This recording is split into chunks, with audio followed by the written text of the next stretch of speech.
back with another episode of Fire Starters. I'm so excited that you've decided to join us today. I have Andrea Anderson with me, and I cannot wait for her to get a chance to share her story with you. So, we are going to jump right into it with the first question. I'm curious, I know that you are doing God's work. I know that you are a woman of faith who is always looking to the Lord and really allowing yourself to surrender to his will. So I would love to know, can you share that moment when you felt that call, that first moment where you felt God's calling, like him calling you out? Tell us about that. It's interesting because, first of all, thank you for inviting me to your podcast. I'm so excited to be here. Absolutely. But in terms of like when I first felt God's calling on my life, I actually was much younger, but Mm, I didn't understand what that calling was, right? Like there was something about me. People have always like been drawn to me and my light. And I would have people that would say, "You would talk to a tree stump." And I would say, "No, let's get that right. The tree stump talks to me. The mm, tree stump is attracted and talks to me." And when I was younger, I didn't understand why people would just like approach me or feel comfortable telling me all kinds of things or mhm. whatever. Things that I was like, I don't even know how I could even begin to help them. But somehow they would always walk away feeling like hopeful or something like that.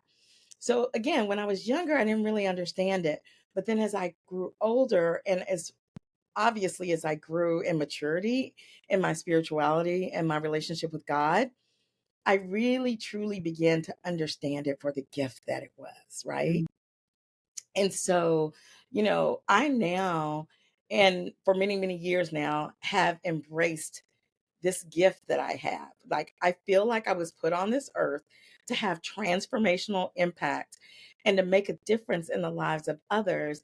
And I know people say that, but for me, it's like really a calling. Like it shows up in many ways and forms for me. Like that is my purpose, and the work for me is to be like hope hope for not only myself but hope for them, and to be in alignment with God's, with what God has for me and what he wants me to do, and that daily, like every day. Like one of my things is I try to live each day as a signature day of what God has for me. Like that's one of the things I ask him every morning is, what is it you want me to do today? Oh my gosh, that is such a powerful prayer to pray. And I know, okay, so we haven't talked about this, but you are an author. Yes. So tell us, okay, how that is such a hard thing to accomplish. How did that journey begin? Where did it start? I've always loved to write and to journal. And I have a lot of different journals. And then when I went to college, it actually started like really kind of my more professional journey started in high school because I wrote for the high school newspaper. And then when I went off to college, that's how I knew I wanted to major in journalism. So I did get my degree in journalism. And from there, I went off and actually worked for a newspaper for 2 years before my life just kind of took an overall like dramatic turn, and I began to use all of my skills and my gifts in a different way, right? But really that love of writing started as a child. Like my mom always gave me like, journals and coloring books. I used to love to color.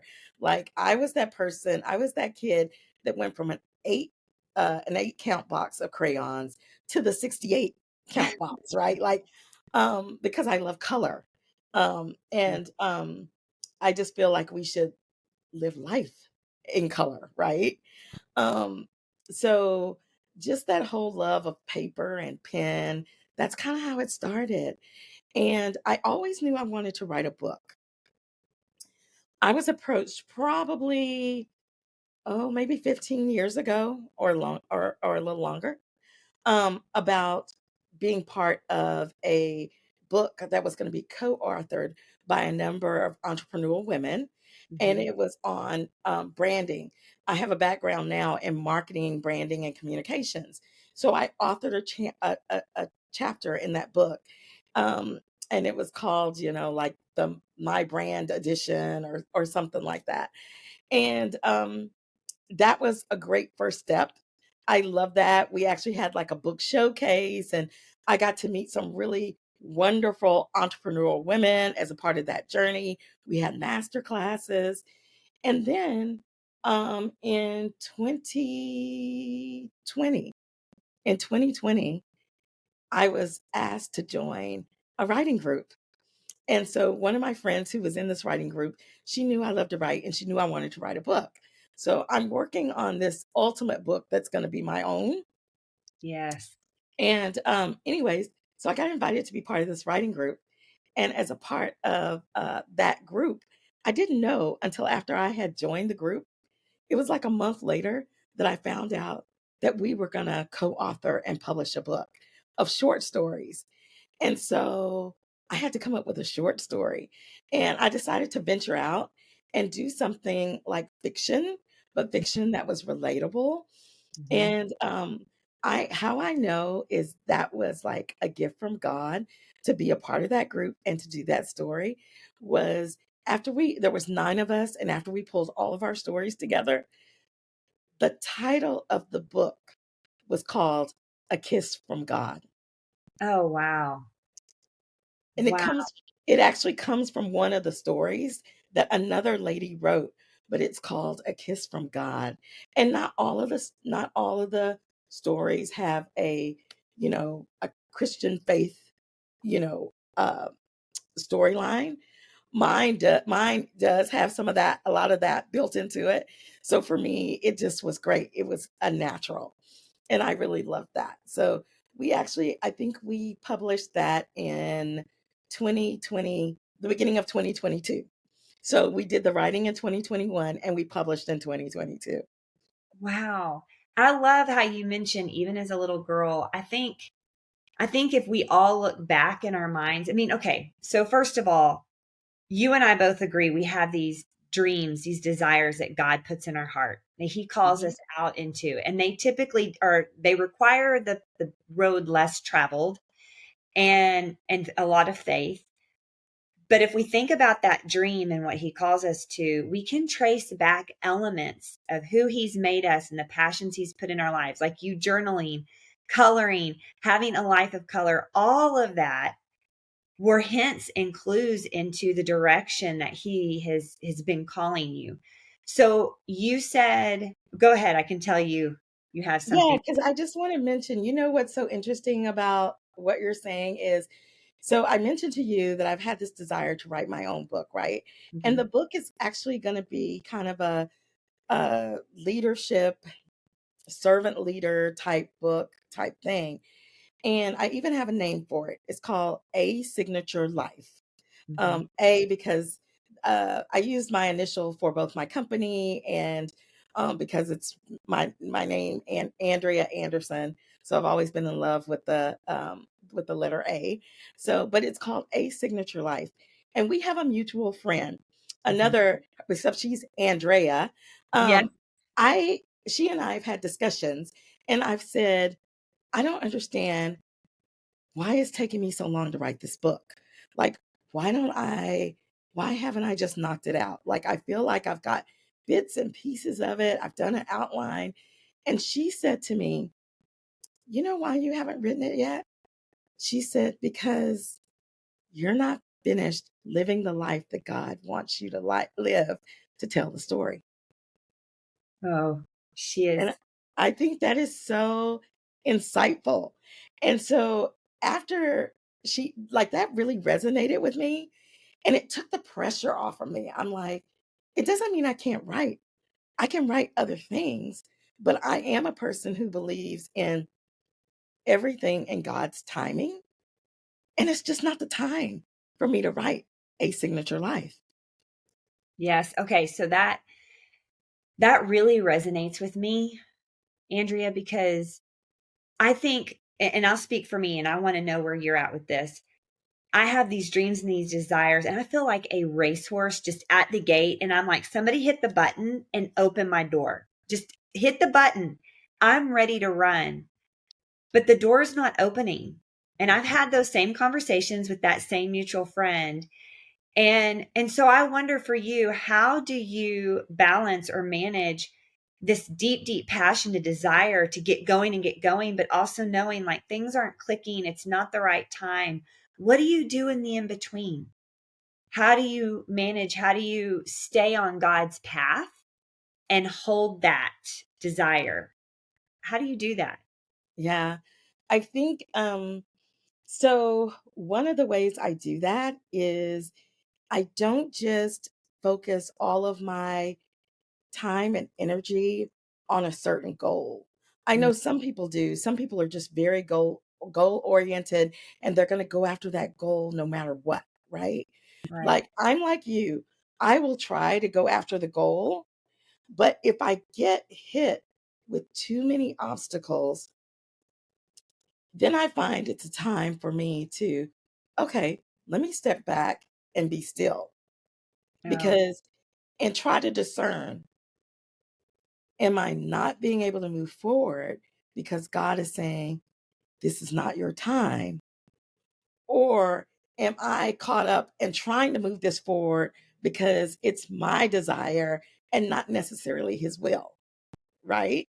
so That good. is one thing that um, we have to really pay attention to and try to learn the lessons. Like sometimes he'll let us do things and things may not turn out the way we wanted them to, Hmm. but we also have to look for the lesson and the opportunity in it because we needed to do it. And then sometimes that lesson and opportunity actually does open the door for us to continue to move forward. Other times it just feels like we're bumping our heads, bumping our heads, bumping Yeah. our heads. And in those moments, that's when I'm like, okay, I know with God, it doesn't have to be this hard. So there's something about this that I'm doing wrong. Either I'm trying to push this and this is not his will, or there's a lesson for me to learn and I'm not learning the lesson. So what's the lesson? Step back and think about what is the lesson.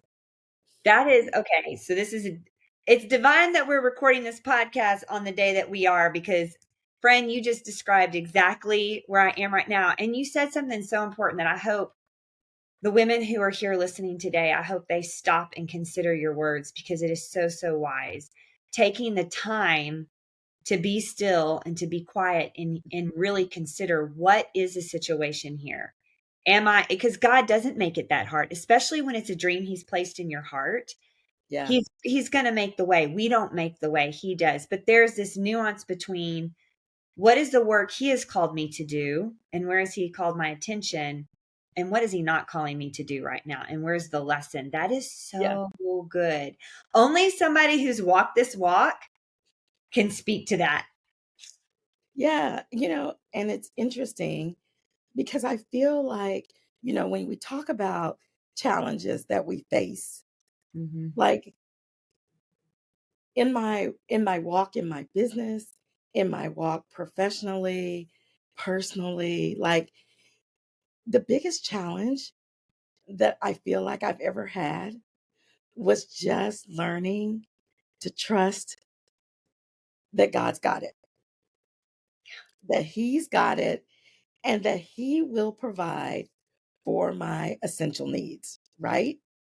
He Mm. may not provide for all of my wants and desires, at least not at that time, but trust that I have been given everything that I need and that He's got and will provide for my essential needs, right?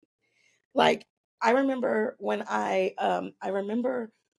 first started my marketing and consulting company, a signature group.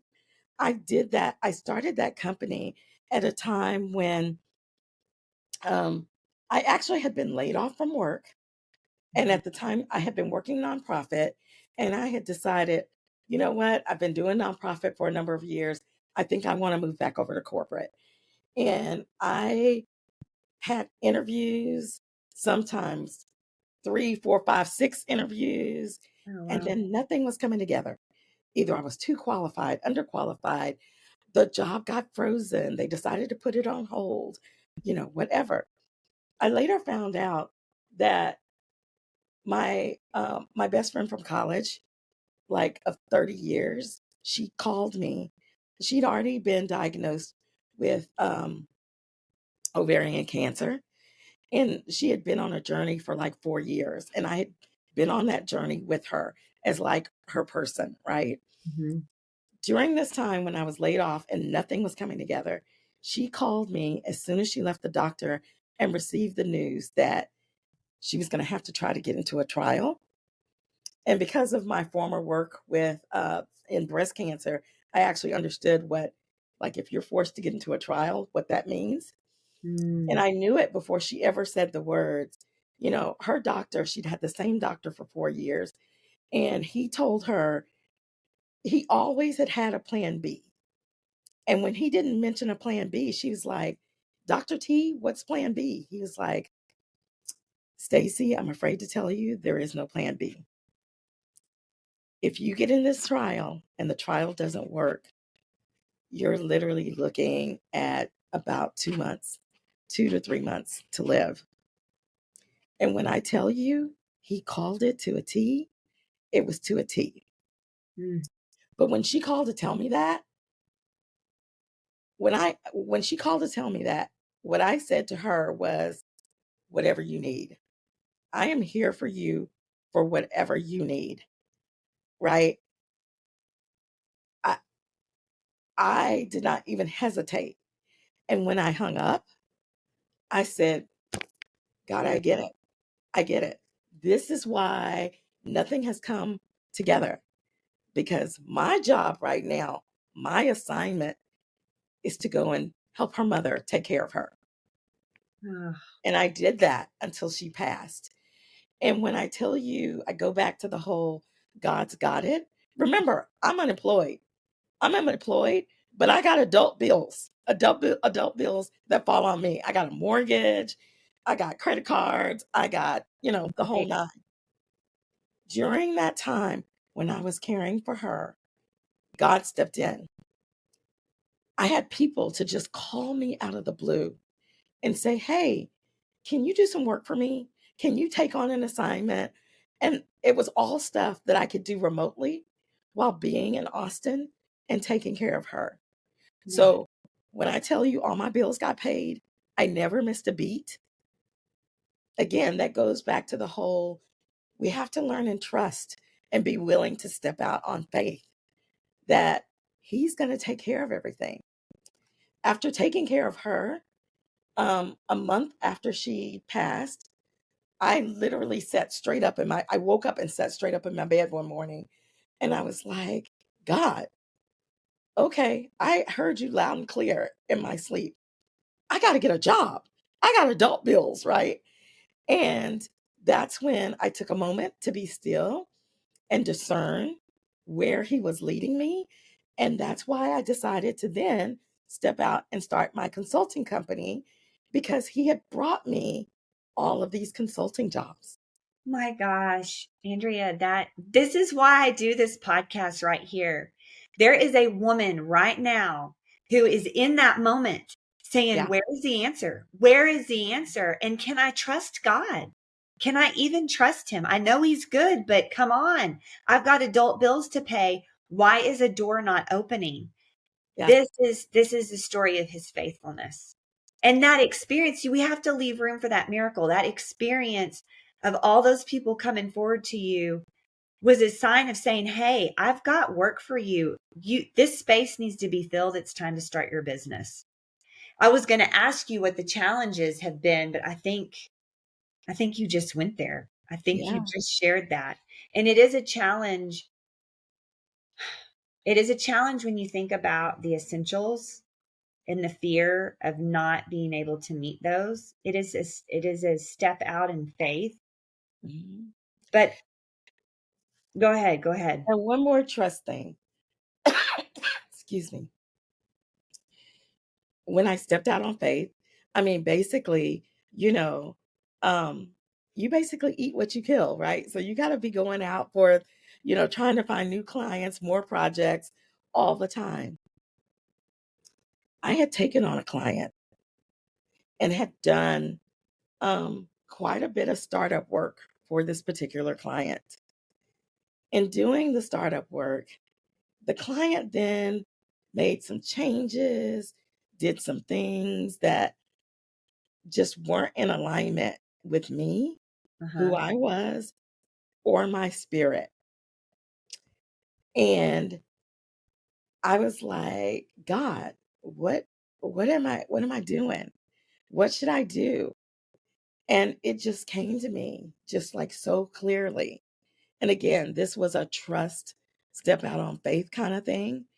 Like, this is where I learned the lesson that sometimes all money is not good money.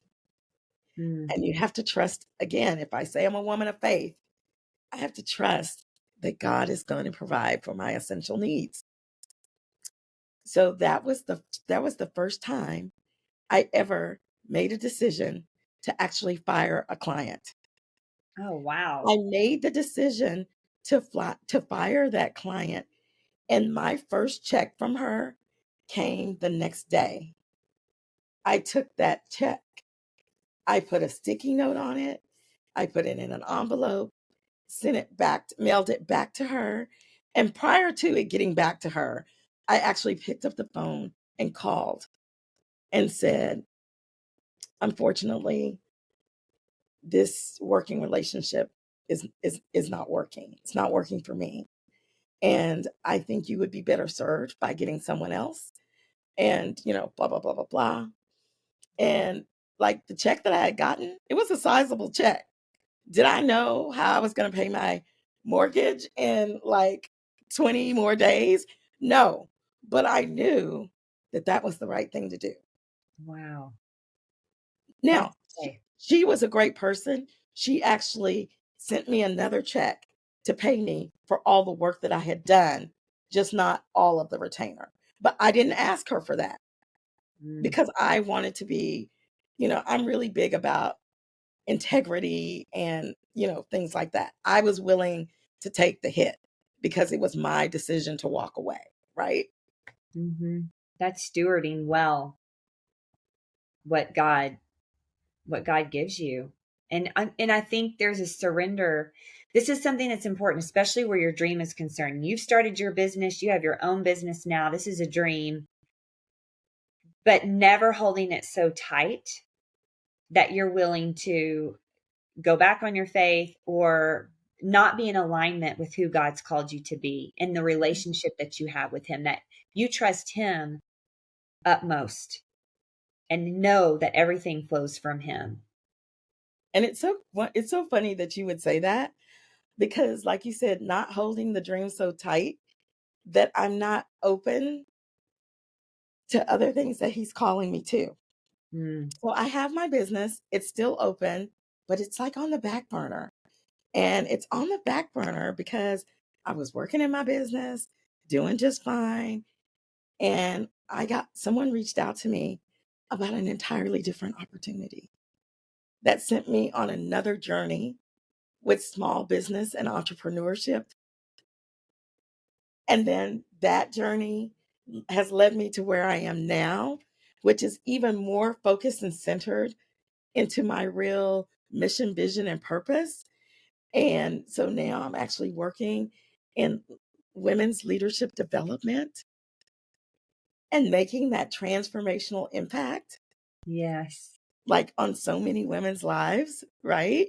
Right. Um, but again, never letting go of the other because I do feel like God God takes us through seasons. Hmm. And I feel like I am going to circle back to being in my business full time at some point. And that will probably be what I, retire and go into. And that kind of thing. It's And I'll be able to take all the stuff that I've learned and be yes. able to do like coaching around leadership and being able to marry, leadership and lifestyle and all of the things that women struggle with together, right? Yes, you said it. I was about to go there. You're picking up skills and experiences and discovering other levels of passion Yeah. that he has intended you to pick up. I think of a like a snowball rolling and just gathering the things that it's going to need.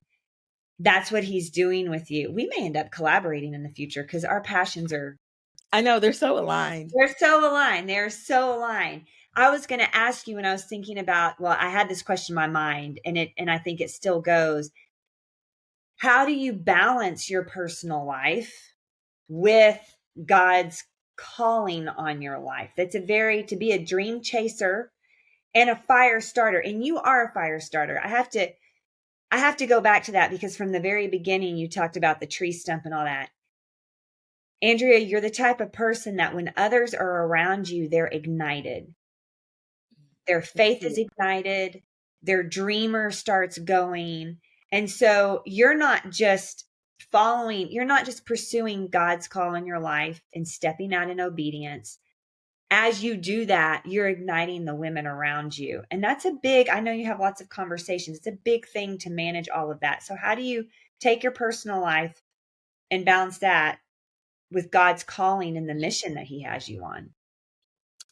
That's an interesting question because I've actually stopped trying to balance all of that and all the different things.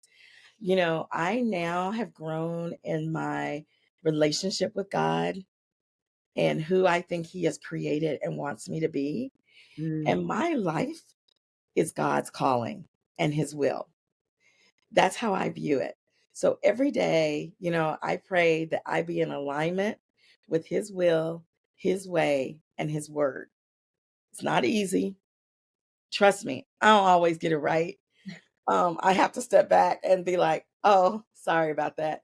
mm, Yeah, I misinterpreted that. Like what you were really trying to say." But, again, I told you I ask what it is that, he would have me to do each day, right? right. Um because I want to live each day as a signature day. And a part of my company is called a signature group, right? And it's because I leave my signature mark on people that I touch or You come in do. contact with, right? So, my professional and personal life have become one as it relates to my purpose. And my purpose is really to be an extraordinary servant leader who Mm. inspires and leaves a meaningful signature and transformation, like transformational impact on the lives of others with what I create, the stories I tell, all while living an authentic life, the authentic life that I feel like God created me to live. And isn't that, I mean, that is really the gospel there too, because he calls us to love the Lord your God and love others as yourself. And the way we love others as ourselves, I think the best way we can do that is one, surrendering to God's will, his way, his word, but also being who he created you to be and taking personal responsibility for that, really owning that call he's put on your heart and saying, okay, I hear you and I know I won't do it perfect, but I'm going to rise up in the morning, I'm going to surrender to you and I'm going to ask you to show me how I can serve. That Mhm. is such a beautiful way to we think sharing the gospel is like, let me tell you about Jesus, but we tell people who Jesus is by the way we live our life. And You are so right. We tell people who Jesus is by the way we live our life. And sometimes we don't even have to initiate the conversation. mhm, Like, I currently have a person who's actually on my team now. When she first started, she wasn't on my team. But shortly after being on our team, she reached out to me and she was like, "Did I hear you say you do Bible studies?"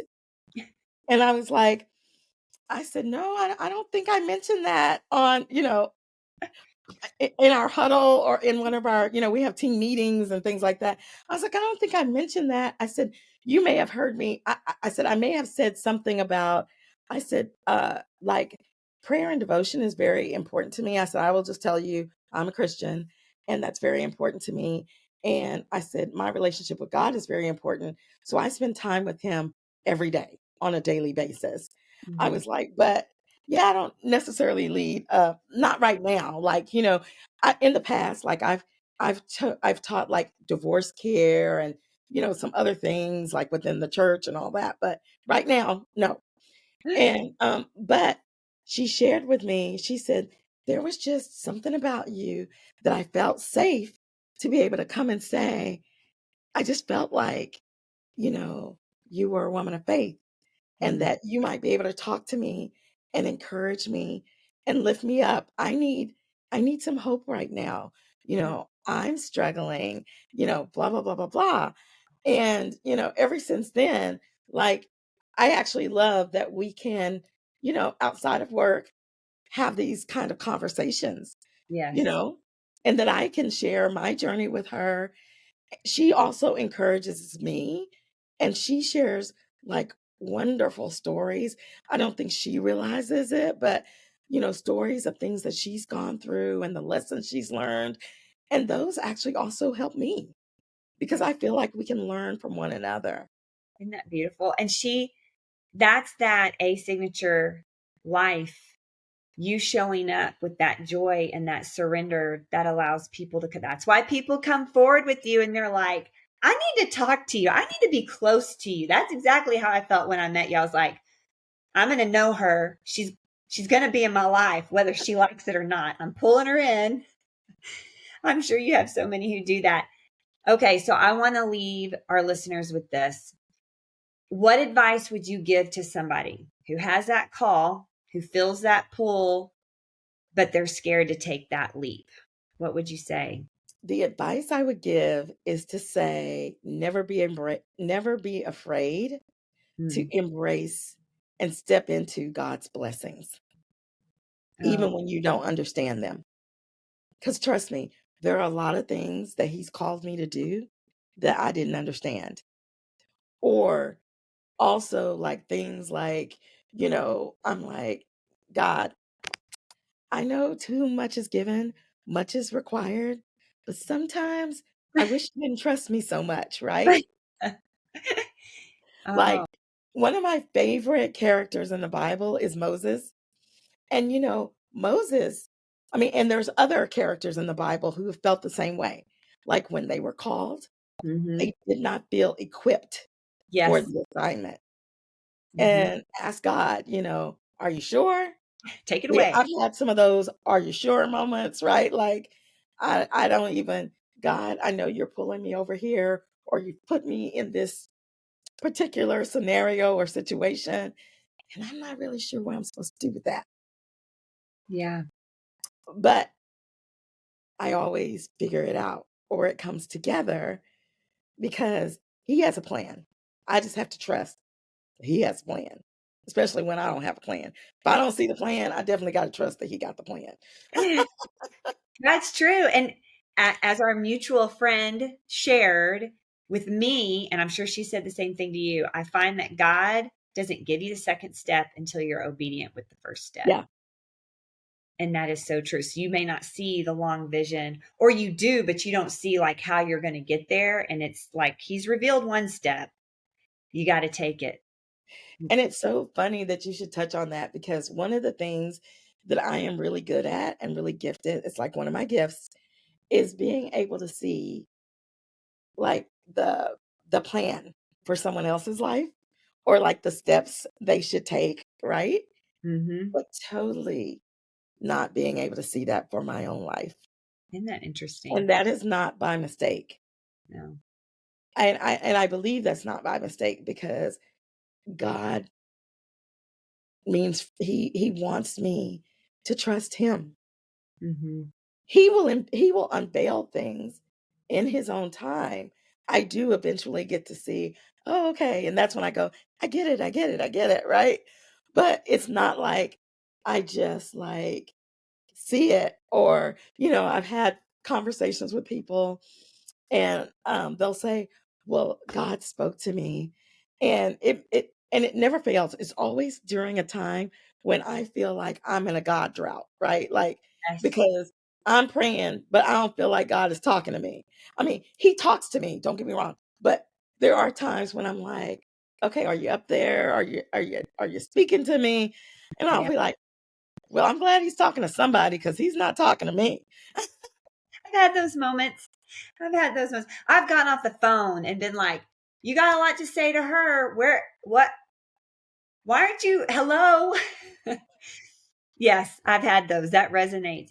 But he is there and he is working even when we can't see him. And the way you live your life shows that. That's why I had to have you come on this podcast and share because you are a great woman of faith. You do sit in the boat and say, Lord, ask me to come out on the water. And then you take the step. You take that step. And I love how open you are. I think sometimes, especially for entrepreneurs, and I know that there are women listening to this who have a 9 to 5 or they're stay-at-home mom and they feel like they're in the norm of what the American female life can be or can look like. And they feel this call and they feel this tug out.